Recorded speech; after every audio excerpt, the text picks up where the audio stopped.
It's your boy Gone Quigs.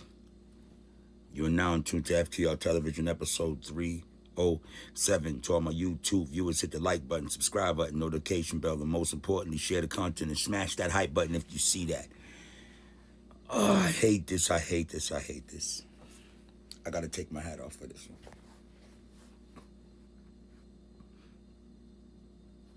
I just get sad sometimes.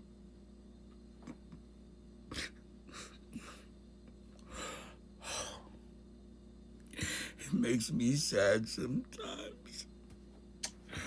And when I see the OGs of the game just go out terribly. Dame Dash. Dame Dash. Bro.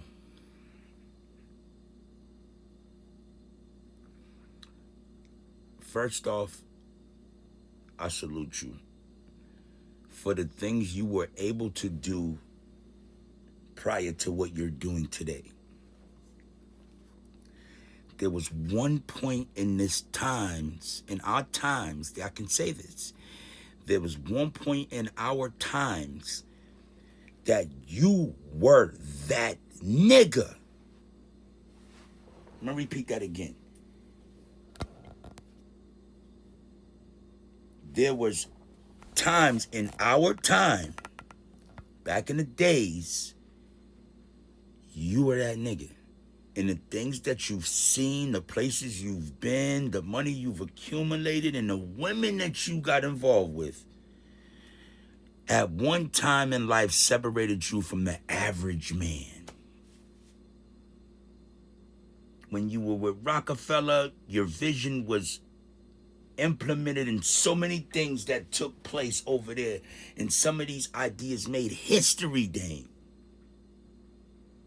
You was $100 million nigga at one point. I thought that, but now I see you never was that. Yeah, you had more money than the average nigga, the average person to see, but did that not in today's time. Today's time, you have turned into a parody of what you used to be.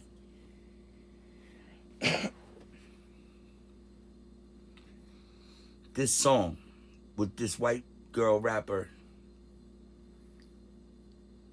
Dame, this can't be it. Dame, you were once a third of one of the greatest record labels in existence, Rockefeller.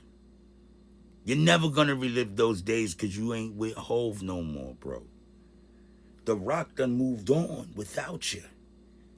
The Rock still exists, but you're not part of it. And a lot of that shit comes from you, Dame. What make you trip out?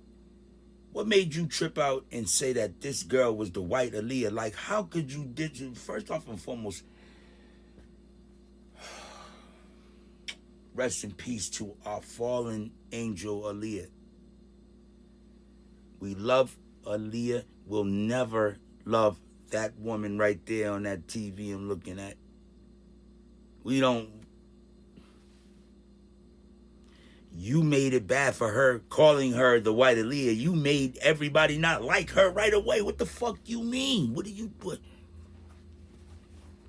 Dear God, forgive Dame Dash, for he is tripping the fuck out. I don't. Hold up. You put yourself in the position you're in right now, bruh. Yes, nigga. You gotta look at you. You gotta look at you, nigga. And since we on the topic, hold on. Since we're on the topic, you, Choke No Joke, Oskino Vasquez, and any other fucking nigga that used to hang around with y'all back over 20-something years ago, y'all all need to drop the Jay-Z stories. We done heard. How many years can y'all niggas talk about one man? How y'all hate one man? It ain't that he did something wrong to you. You hate him because he's that nigga still. So you come up with stupid shit like cinnamon doodle breath. What is that? What? He eats big red gum so it turns his breath into cinnamon doodle breath. This is childish shit you talking, nigga. You ain't a comedian. You're not funny. One thing you are, though, is, my nigga Dame, you're not what you used to be.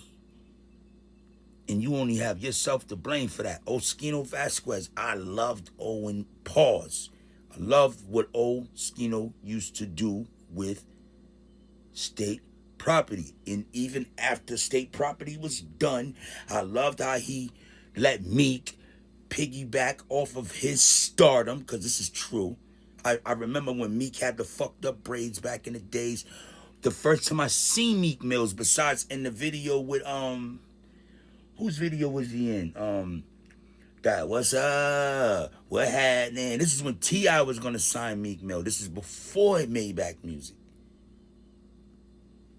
Meek Mill, the first time I seen Meek Mill and a lot of them Philly dudes, Leak Moss and a lot of dudes from Philadelphia rap scene, the first time I seen him was with Skino Vasquez talking about what he was dealing with on the rock. But when people's content become strictly about other motherfuckers, it seems like an obsession versus it could be in a check-in. Like, you could have went up there and checked the nigga for saying some stupid shit, but the way that you talk about this nigga all the motherfucking time, it look like you obsessed with this nigga and you're mad he ain't around no more. This is what it makes y'all look like.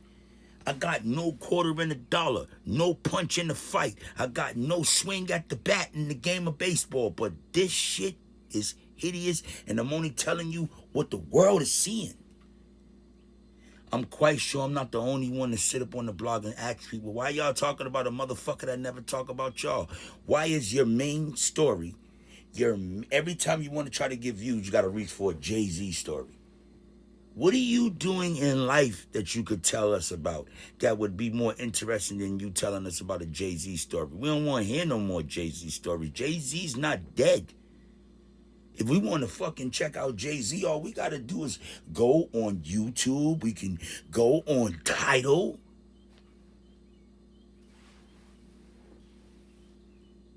I can go right to the website he owns. Go on Tidal, to the streaming service he owns, and fuck with his shit all day long if I wanted more of that.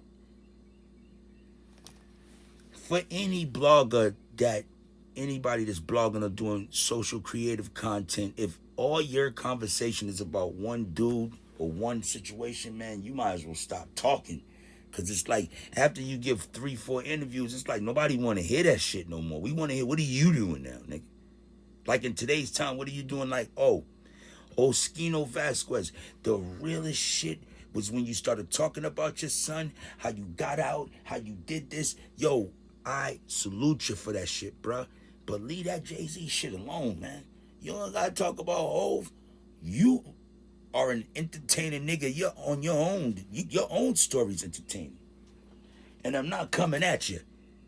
Let's get that clear. I'm not coming at you. It's just something I notice in a lot of things. Like, even with my show is about current events. I speak on current events, and if I'm not talking on current events, I'm speaking on relationship issues, because everybody has love issues.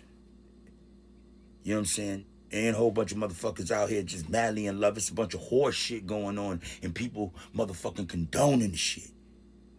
But even with Choke No Joke, why you always talking about Hov? Why you always talking about Dame? I don't want to hear none of that. What you did after you left the rock? What happened after that? Oh, I know what happened after that. Nigga, you've been talking about this shit since you left the rock. That's over 20 years ago. We need another story from you. We need some more. What you been doing for yourself in the last 5 years? That's what the fuck niggas should be told. Tell us how you got over being over there. But you keep us over there with the conversations you keep putting on social media. Motherfucker, we tired of hearing about the motherfucking rock. Episode 307. Tell these niggas to give me a different conversation. I don't want to hear that shit no